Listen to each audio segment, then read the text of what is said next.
Good morning, José Luis. How are you doing? José Luis is the director of the International Department. We've heard before that sometimes we need to go abroad. So what do? You travel, but what else do you do when you travel? Well, first of all, I have a comment.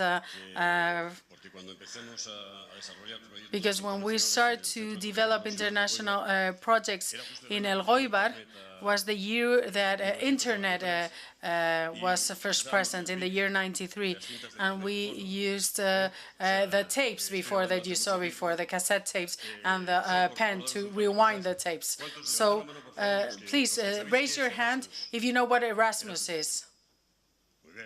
Good, that's very good. Raise your hand if you know what Leonardo was. Yeah, that's not bad. I'm not finished. Do you know what was the name for the program before Leonardo? Raise your hand if you know that. No. Arion? No? Petra. Petra was the name. So Petra was the name of the program before Leonardo and before Erasmus. So it's a long time ago. I can remember that in the colleges we were seeing like some strange animals, como unos bichos raros que andaban. We saw these strange animals that traveled, as Iñaki said, from one place to the other, and no one knew where they were or what they were doing. In fact, 3 weeks ago, I was in Manchester. I visited Dave Croning. I started working with him in 1993, sending students from the El Goibar school to Manchester for apprenticeships for 3 months, and we continue having a relationship. So being these weird things in the schools, well, instead of saying no, never, we said yes, and let's move forward.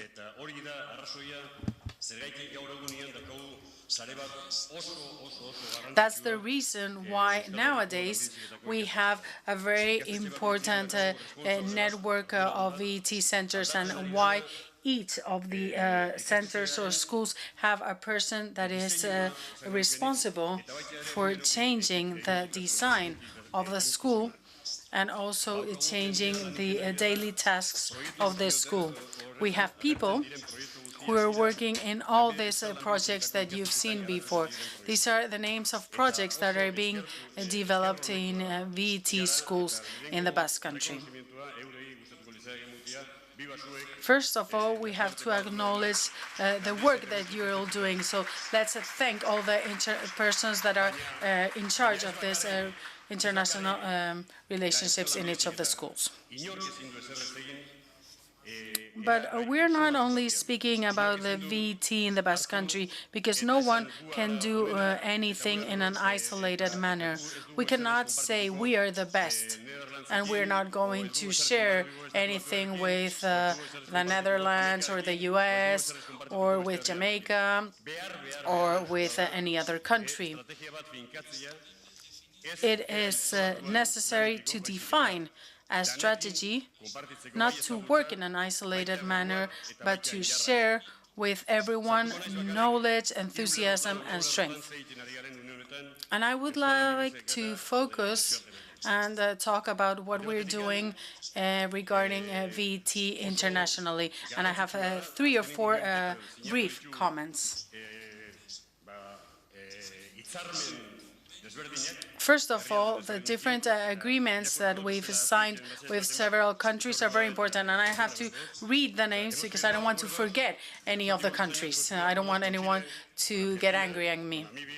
Namibia, Mexico, the state of Minnesota, Northern Ireland, Hong Kong, Ecuador, Costa Rica, and I think this afternoon we will be signing an agreement with Dominican Republic on VET.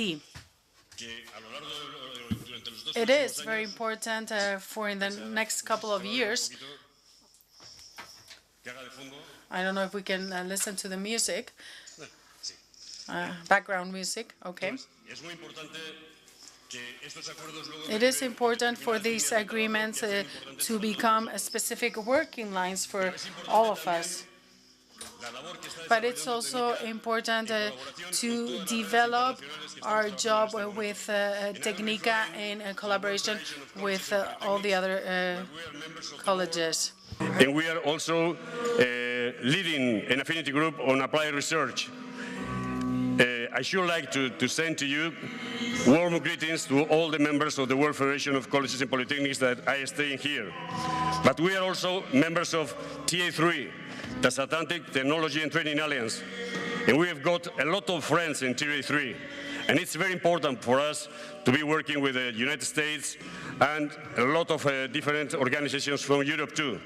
And we are members of FVET. We've got also good friends in FVET, European Forum of Vocational Education and Training. And we have been working with them for a long time. We are members of Chain 5, and we are members of Chain 5 because we consider that it is necessary to create bridges between levels 3 and 4 and 5, and 5 and 6. We cannot talk about all the time about vocational education and training, just defining that we want to have the level 5 and forget about level 3 and 4. All of them are vocational education and training, and also 6 if it's necessary. But we are members also of, or we are about to be members of Eurasia because of the same reason, because we want to be with the higher education associations to define different policies regarding to vocational education and training. And we are very proud also to be a member of UNEVOC, UNESCO UNEVOC. We started working with them last year, and we will share strategies with other members to do that the Basque vocational education and training objectives will fulfill the 17 goals of the UNESCO, because it's possible not just in some of the fields of vocational education and training, it's possible also in the mechanical, industrial, in engineering, in all the list. Another thing that is very important we are doing now in Tknika, we've got 1,660 companies, Basque companies abroad with some production plants. We are helping them in training young people from those countries, bringing them to be trained in our colleges, and then send them with a contract to their countries to be working in our companies. And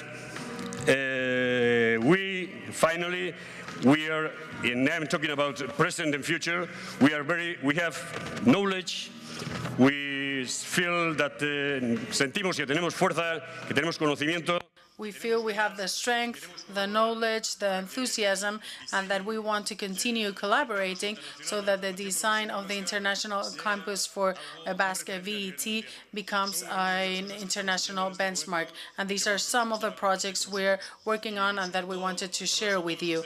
And mainly, I would like to remind you all working in internationalization that it's in your hands and that you have to decide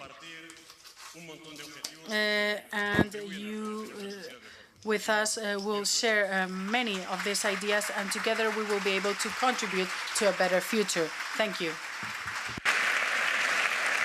Os voy a presentar a dos de los mejores ejemplos que. I would like now to introduce two of the best examples.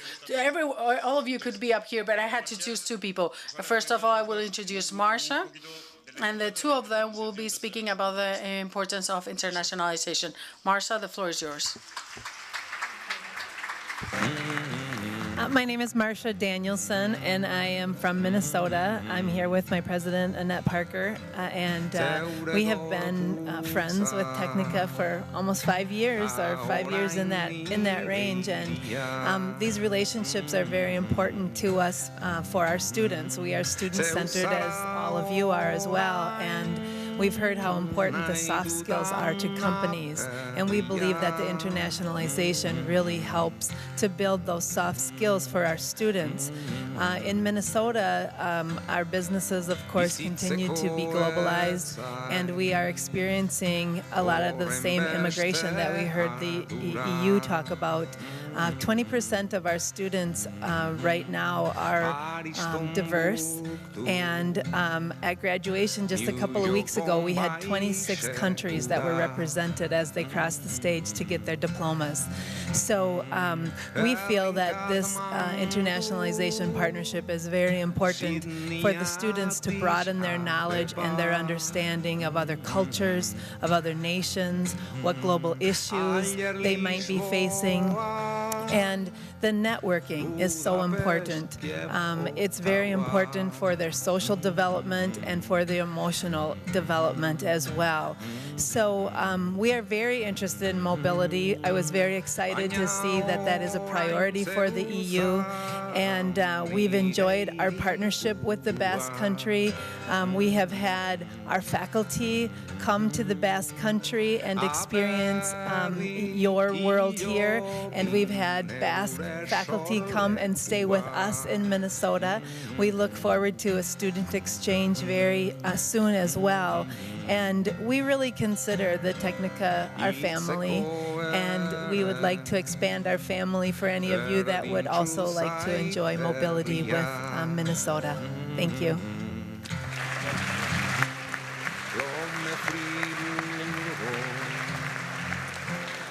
Okay.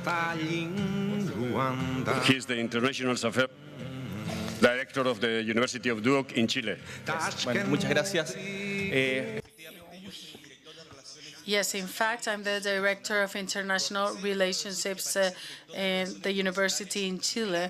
And the first skill that you need to develop is to be able to say internationalization in a fast manner. I know there's no one working in international relationships that can say this in a fast way.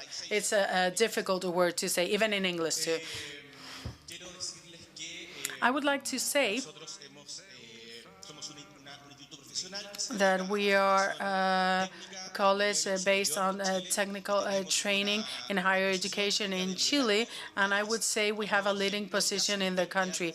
And 20 years ago, we were pioneers in the design and developing of training related to the industry. Nowadays, this is something common in the world, but not 20 years ago. And for a year now, we're being an UNEVOC center, which is also giving us leadership regionally and not only in our country. When I started working in this position 4 years ago, there were requirements of the industry that were very different. And as it has been mentioned before, and as we've seen before, television channels wanted audiovisual technicians, and we said, we don't really want mind if he knows about lighting or cameras or electricity. We want a person that has communication skills, someone that is responsible and that knows how to work in a team. So our dilemma was, well, if our objective is to provide technical training, what are they demanding? Because maybe they can get that at the workplace and we cannot provide that. And someone said the magic word then, Tknika. And I started asking, what is Tknika? And they said, yes, Tknika. And everyone would speak about Tknika, but there was no agreement, no paperwork, and there was no management of a know-how as the one we have now. So if there was ever anyone that had a relationship with Tknika, that person was not there anymore. It was like a myth, something that supposedly existed but didn't really exist. In our internationalization processes, we're also part of the World Federation of Colleges and Polytechnics, and there I could find José Luis. And he said, yes, I'm from Tknika. I said, oh, it really exists. That's fantastic. And a couple of years ago, he invited me to one of the conferences that you organize. And I said, well, if Tknika exists, I would like to be there some days before and please explain what you do at Tknika, because you do something that seems to be the solution to our problems. For a couple of days and in a very generous manner, they allowed me to get to know about everything in Tknika. I finished my notebook. I had so many notes to take. And there I learned about the ETASI project on training based on challenges that has been key for our development. And I can say that nowadays, in the next year, we're going to change one of our courses and follow this talent or project-based learning.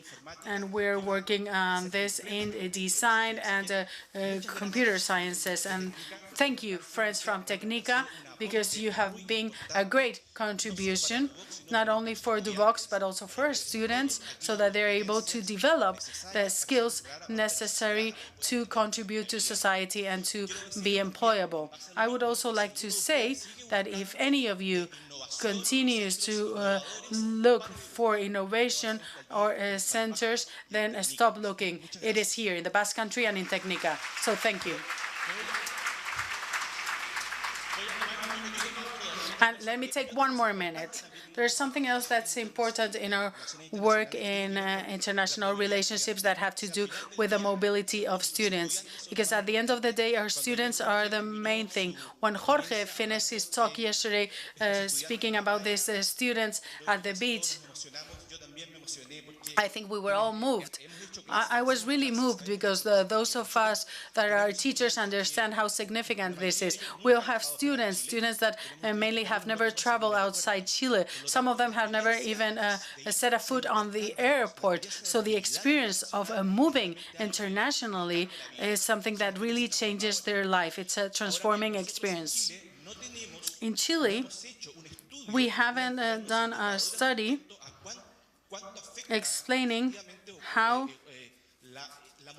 this affects student mobility nor in the region. We don't have a study of what the effects are, but we do have the Erasmus study of 2014, where we have many soft skills linked to the favoring of employability.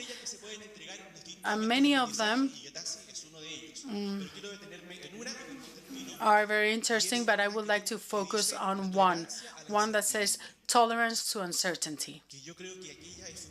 And this is something fundamental. I'm an actor and a theater director. Marc Vidal, I think I can be employed because now I'm a manager, even though I started working as an actor. And I must say that actors know about uncertainty, because when you're on stage, you never know what's going to happen.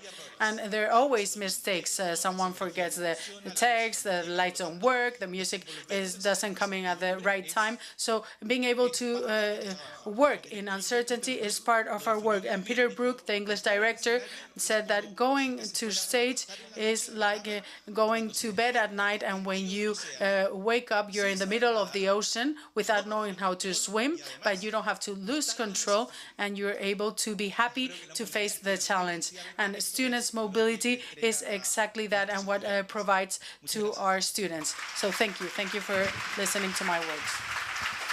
Osondo.